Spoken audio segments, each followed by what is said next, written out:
last week. Today we're going to be focusing on the heart of generosity, and we're going to start with reading out of John chapter 15, verses 12 through 13. And it goes like this. It says, "This is my commandment, that you love one another as I have loved you. Greater love has no one than this, than to lay down one's life for his friends." Philippians.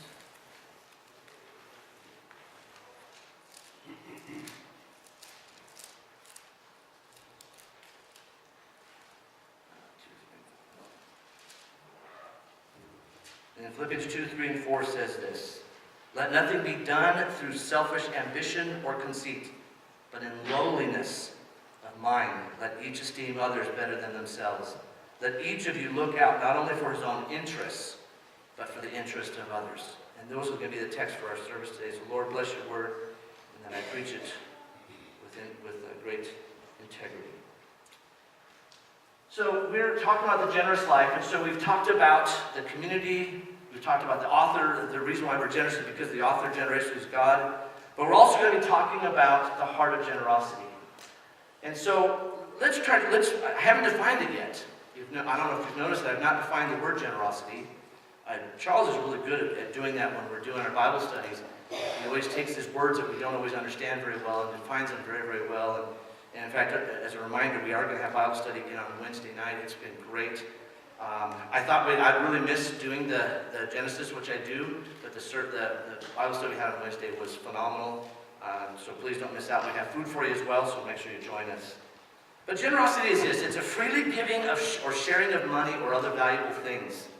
It's liberal in giving or sharing, an unselfishness, providing more than the amount that is needed, an abundant or ample giving, showing kindness and concern for others.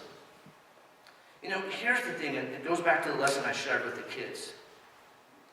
When we think of the things that God has given us, whether it's our possessions or money, whatever else, we have to remember that this is the important thing, that this stuff does not belong to us. We are stewards of God's creation. We are stewards of the things that God has given us. If He's given us certain gifts, we have people here who own businesses. We have people here who are in the medical field. Those gifts were given to you to be used by you for God's glory. And so we don't own any of those gifts. We don't own the money. The reality is we really don't own our properties. I mentioned a few weeks ago that we really don't own those things. Again, just stop paying your taxes and you find out how much you really own that piece of property that you have. And the idea of private ownership only came about 300 years ago in England. And it wasn't even legally defined until the 17th century. And so the idea that we own things is just not there. The reality is, even in our own world, we do not own things. And so generosity means that we give that of what God has given us to give. So this little thing here, I've been talking a couple stories about the lottery, and I understand that the lottery is at, hang on, my battery's popping out here. I noticed that the other day we drove by, and Angel and I noticed at the gas station there, that the lottery's up to like $600 and something million. Is that right? Is it still there? Is it on Saturday night they do it? I don't know. Did they win? Did someone win? They didn't? Oh, you won it? Okay. So everybody, I just found out I'm related to Marianne. So Marianne, I need some money. But when we've talked about this, they did a study a number of years ago in California to find out how people did after winning the lottery. They wanted to find out how well they did the money, what were they doing. So they did a study about 5 to 10 years after these people had won these large amounts of money. Now we're talking back in the 90s when maybe the largest was maybe 300 million or something like that, which is still a significant amount of money. They found out that most of the people were either in jail, broke, or were addicted to some sort of drug or alcohol. There was a small percentage that was not. And there was one thing that was common amongst all those who did not go broke, that still had most of the money. And can anybody think of what that one thing that was the common thing amongst all of them? What do you think it was? What do you think it was? They just shared it. They shared it? Okay. What else? What else do you think it might have been? They kept working. You know the answer. Would you shush? Did you know the answer, Angel, or did you just guess? Yes. You guessed? She's right. The answer is they kept working. Remember the story I told you about the guy that he won $1 million and then ended up going back and buying a used truck and a tractor anyways? He kept working and ended up having most of that money left over. And so that was the common thing, that they kept working. You see, the problem for them was not a shortage of money. The problem for them is they lacked a generous heart because they didn't use the money wisely. You see, the heart of generosity, and this is the message, this is why this message is born out of God's love. God's love is the one that started it all. John 15:12 says very quickly that we love each other as I have loved you. Greater love has no one this than to lay down one's life for one's friend. You see, generosity is giving up something you love for something you love more. That's why money cannot be the thing that you love, because I hope that you love the Lord more. We are chosen to bear fruit. It is a natural tendency, and I'll explain this to you in just a few minutes, it's a natural tendency that we should be in giving others because we are connected to the vine. So turn your Bibles into John 15, and we're going to talk about this, and I'm going to share with you this whole idea of what it means to have a generous heart. So here we are in John 15, chapter in verse 9 through 17. But this whole part starts with verses 1 through 8, talking about that we are the true vine. Jesus sets the stage that we are connected to Him. He is the source of what we do. All of the goodness that we have, the gifts that we have, it's because we're connected to Him. And because of that, then we bear fruit from that. We abide in Him. Verse 9, it says this. Chapter 15, verse 9, it says, "As the Father loved me, I have also loved you. Abide in my love. For if you keep my commandments, you will abide in my love, just as I have kept my Father's commandments and abide in His love." Some of you, if you have a Bible that has labels, you'll notice that this paragraph is called Love and Joy Perfected. Because it talks about the two elements of what it means to have a generous heart. One is because we have love, and number two is because we live in joy. And it's done because Christ is the source. He's the one that gives us that ability to do this. Think about this. The love that we're talking here is the love that has always been. He says the Father's love. The Father loved me. This is the love that's always been around. This is the love that was expressed by Jesus throughout His life. And it's going to be a love that He's going to demonstrate in a matter of a few hours. This story happens shortly before He's arrested. He's sharing some very deep and important things to His disciples because in a few hours, He's going to be arrested, tried, murdered in just a matter of a few hours. And so He's sharing something very important to them. Now, they didn't completely understand what He was talking about because they still had this idea that Jesus the next day was going to claim Himself king and was going to take over the Romans. They still had that hope. Sunday was just a few days before, Palm Sunday. And they thought Jesus was come in and He was going to be the king. But the elements of a generous life are this. First of all, in verse 11 it says, "These things I have spoken to you that my joy may remain in you and that your joy may be full." Happiness is dependent upon circumstances. That's the problem with all those people who won all that money. Because they were addicted to their possessions. They became involved in what they had. Joy is joy in the midst of pain and suffering. It says, count it all joy when you suffer.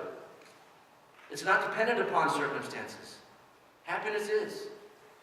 Does God want us to be happy? I don't know that I would use that phrase. Does God want us to be joyful? Yes. His joyfulness doesn't depend on circumstances. If you have to be happy, and if you have to be driving a Cadillac in order to be happy, then you're probably not truly joyful. In verse 12 it says, "This is my commandment, that you love one another as I have loved you." Notice that this heart of generosity is a matter of joy and of love. It's twofold. It's joyful and loving. It is a joy and a love that came from Him. Notice where He says it came from. He's commanding this. He's telling us to do this. It's to be given freely to all. It's not based on circumstances. If someone is not loving towards you, it does not mean you can stop being loving. When someone has problems, it doesn't mean that we stop loving. Sometimes loving means to be kind of harsh, bringing correction and so forth. But the reality is, love is to be given unconditionally in the same way that Jesus did it for us. Remember, he said, while you were yet sinners, I died for you. While we were yet his enemies, he died for us. But also in verse 13 it says this, greater love has no one than this, than to lay down one's life for his friends. Sacrifice is implied in this statement, and we'll share more in that in just a few minutes. I want to tell a story of a young man by the name of Corporal Myers. Here's a picture of him when he was, I believe, in Afghanistan. And then here he's getting the Medal of Honor. Anybody who's in the military recognizes the Medal of Honor that was bestowed upon him by President Obama a number of years ago. So I'm going to read you the story of what happened to this man. On the 8th of September 2009, in the village of Ganjal, Meyer learned that 3 Marines and a Navy corpsman, who were members of Meyer's squad and his friend, were missing after being ambushed by a group of insurgents. Under enemy fire, Meyer entered an unknown area inhabited by insurgents and eventually found his 4 guys, but they had been killed. Their weapons had been taken, their body armor had been taken, and actually as he arrived, some of the Taliban were trying to take the bodies and remove them. And one of them attacked Corporal Meyer, and he ended up killing that person, and then moving their bodies to a safer area so they could be removed by the military. But you see, in the midst of doing that, we think that was the act. In the midst of doing that, while he was searching for those 4 guys, 12 men who had been wounded were cared for by him. 24 Marines were able to escape because he took up a gun and sprayed the enemy while he was under direct fire. He was willing to give up his own life for the life of even his dead friends. In the midst of doing that, he saved 36 others. That's the love that Christ is talking about. A love that's willing to give regardless of the circumstances. It's not based on circumstances. It's based on obedience to him. Now, I'm not saying that we have to give up our life for everybody else, because I'm certain that that's probably not something that we come up with on a daily basis here in Wishick, that we have to willingly give up our life. But the story is true that it's about sacrifice. Now, this next part is very interesting because sometimes, and I've heard some preachers do this, we almost kind of have this idea that we are a friend of God and almost like we are buddies. And we almost treat God like he is just our best friend and just someone that we can just pal around with. And that's not the emphasis of this passage. Because the word friend here does not mean a friend like you and I have a friend, like Charles and I are friends. Although I greatly admire Charles and I have a great affinity towards him, the reality is my relationship with God is not the same when he calls us friends. The friend of God does not mean a casual relationship. It actually means someone who is a friend of the court. And here's the reason why it's so important and why it's described this way. Jesus at that point was still the rabbi, the master, and the disciples were still students. And they called him master or rabbi, meaning teacher. So there was this relationship that was hierarchical like this. And Jesus says, from now on, you are no longer my disciples, you are now my friends. And there's a difference between friend and disciple. Before, Jesus would do things, he wouldn't always share that with his disciples. But now as a friend of the court, Jesus shares with his friends what's going to happen. And that's why there's more revealed about who Christ is in this last few hours of his life than any other time in his life. Many times he actually says it in parables, so it's kind of be hidden. And he actually says it, it's meant for you not to be understanding this. But here he reveals himself and says, from now on, you're my friends, because I'm going to reveal to you who I am and what I'm going to do. That's what this is all about. And so in John 15:15 it says, no longer do I call you servants, for a servant does not know what his master is doing. But I have called you friends, for all things that I heard from my Father I have made known to you. You did not choose me, but I chose you and appointed you that you should go bear fruit, and that your fruit should remain, and that whatever you ask of the Father in my name, he may give it to you. These things I command you, that you love one another. Notice how he started this. He started in verse 1. He says, as the Father loved me, I have also loved you, so abide in my love. And the very end of this same story, he says, These things I command you, that you love one another. That's what he wanted us to understand. So in Romans 12, he backs this up with more. Paul says, he says these things in verse 7 through 8. So he's talking about the gifts here. He says, having then gifts differing according to the grace that is given to us, let us use them. If it's prophecy, let us prophesy in proportion to our faith. Or ministry, let us use it to our ministering. If it's teaching, then in teaching. He who exhorts, make sure to do it in exhortation. He who gives, give with liberality. And he who leads with diligence, and he who shows mercy with cheerfulness. So he says, these are gifts from God. Give them liberally and celebrate their use. So, as you can tell, I'm not a real tall person. I'm 5'8". I was probably 5'9" at one time, but I am now almost 60, so I probably lost some height. But when I was a kid, I loved sports, but I was just never tall enough for any of them. So I did wrestling for a while, and I was pretty good at it, but I realized that was just really not my thing. So I went and played basketball. And I was shorter then, okay? I was in high school, in 9th grade, I wasn't even 5 foot tall yet. So I go into 10th grade, I wrestled for a little bit, and I'm like, I don't want to do this wrestling anymore, I'm going to join basketball. I'm 5'4". And I go decide to play basketball. Can you guess what string I played in basketball? Wasn't the first string. And you'd be wrong if you said the second string. I played 3rd string. And I only got to play a few times during the year. And only because we were ahead by 30 points. But you see, I knew my role. And I don't know that my coach ever told me this, but I think he always expressed how appreciative he was of what I did. Because one thing I was pretty smart. And so I could figure things out really quickly.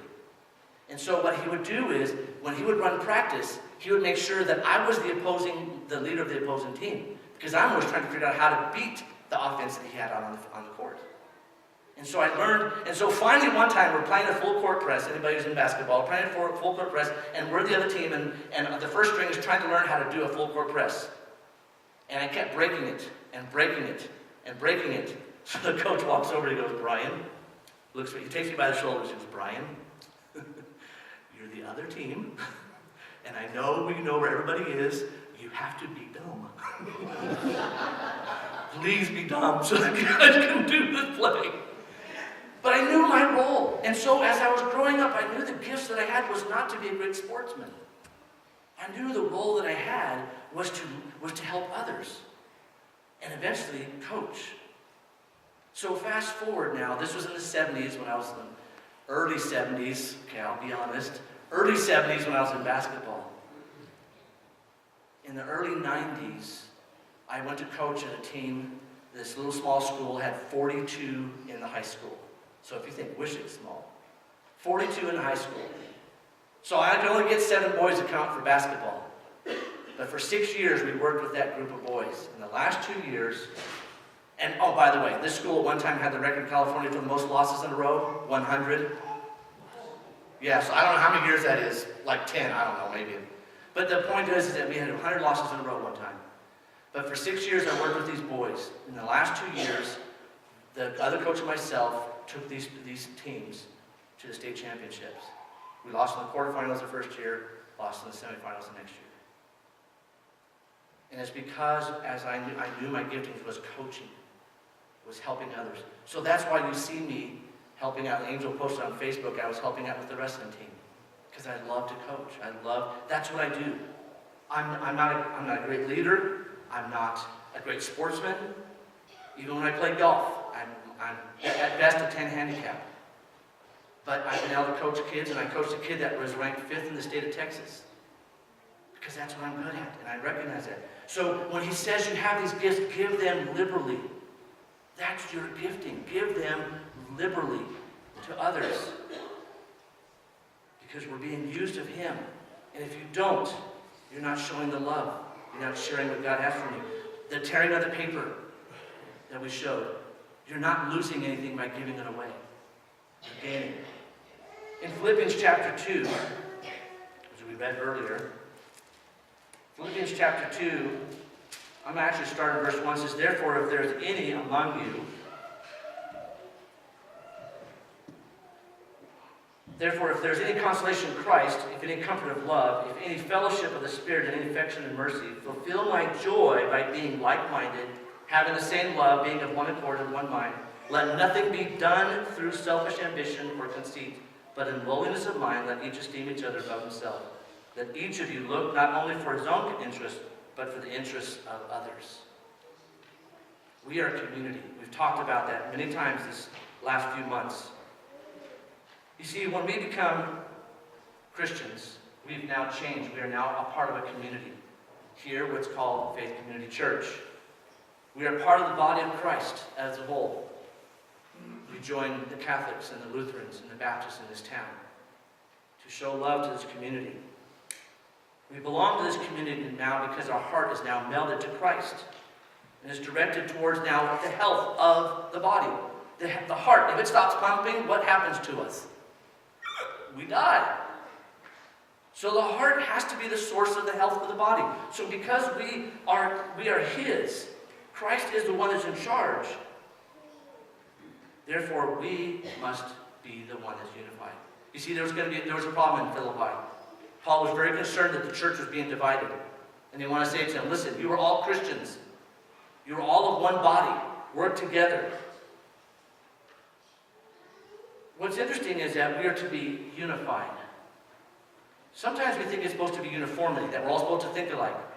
Well, that's going to be impossible in this church because we have Methodist, Baptist, Reformed, Pentecostal, non-denominational, UCC. We have like every church background you can think of attends this church.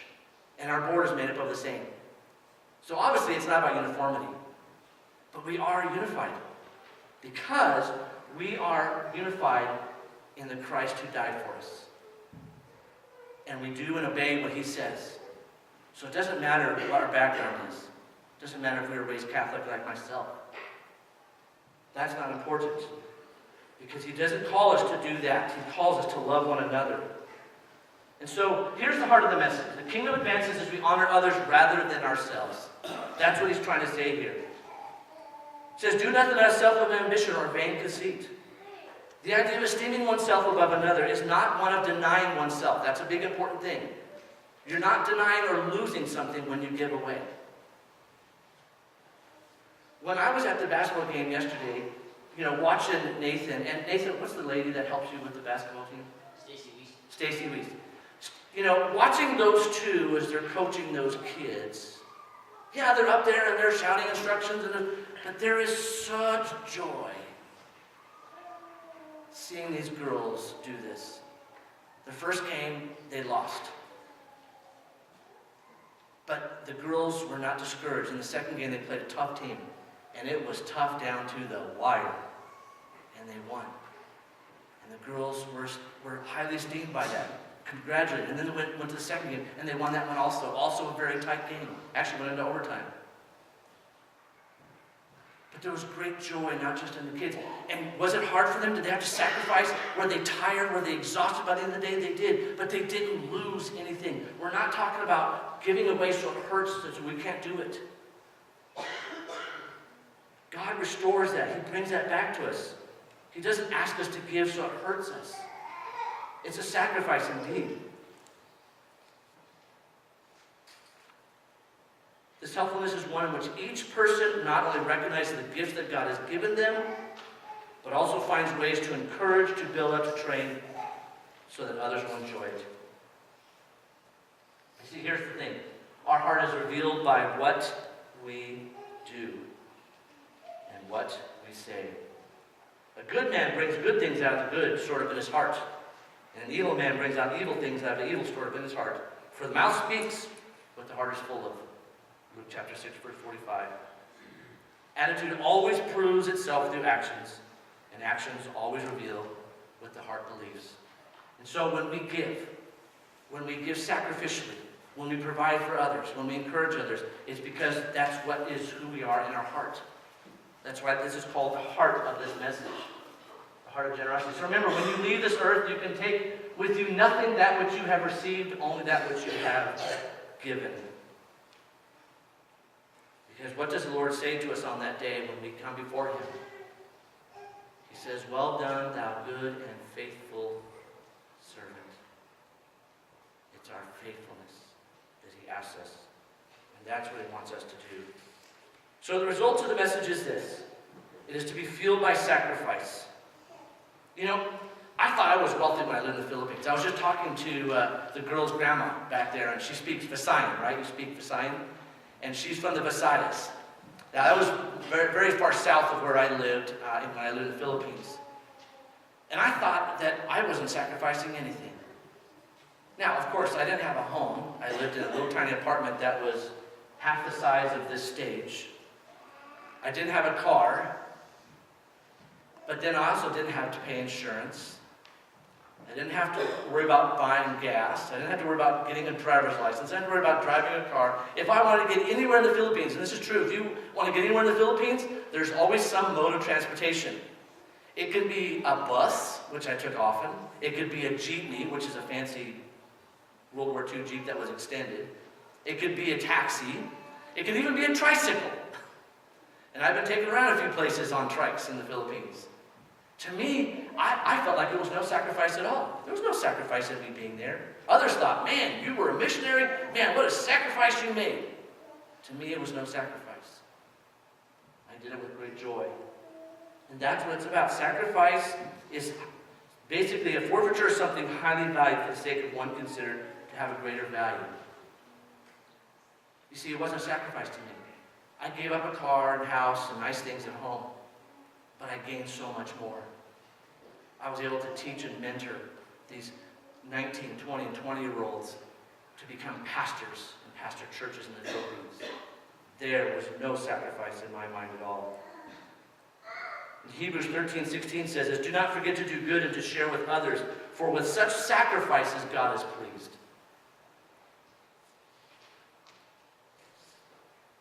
You see, we're not called to a joyless or drab life, but an abundant one. And again, I have not received any emails from anybody yet, so I'd really like to hear some stories about things that you have done. I've been trying to do this with some of our neighbors, although I did hear from one of our neighbors that was something that we as a church had done for somebody, and so I heard a great story about that. But again, I want to see what our acts of generosity do for our community. Record what you do and just send it to me. But I want to see what happens when we start demonstrating this giving, this sacrificial giving, and what happens in the lives of us around us. That's why I asked the kids. So the one, I can't remember even who was it that gave her $1 away.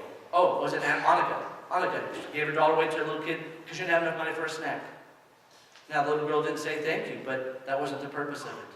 And maybe later on that little girl will remember, I remember when Monica gave me $1 so I could buy a snack.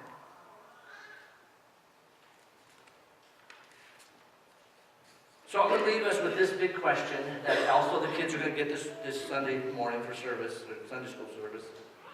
Who can I love or care for this week? Don't do something, again, as I said last week, to check it off the list, but rather do it because it's who we are. It's what's inside of our heart. And what's inside of our heart is revealed through our actions and through our words.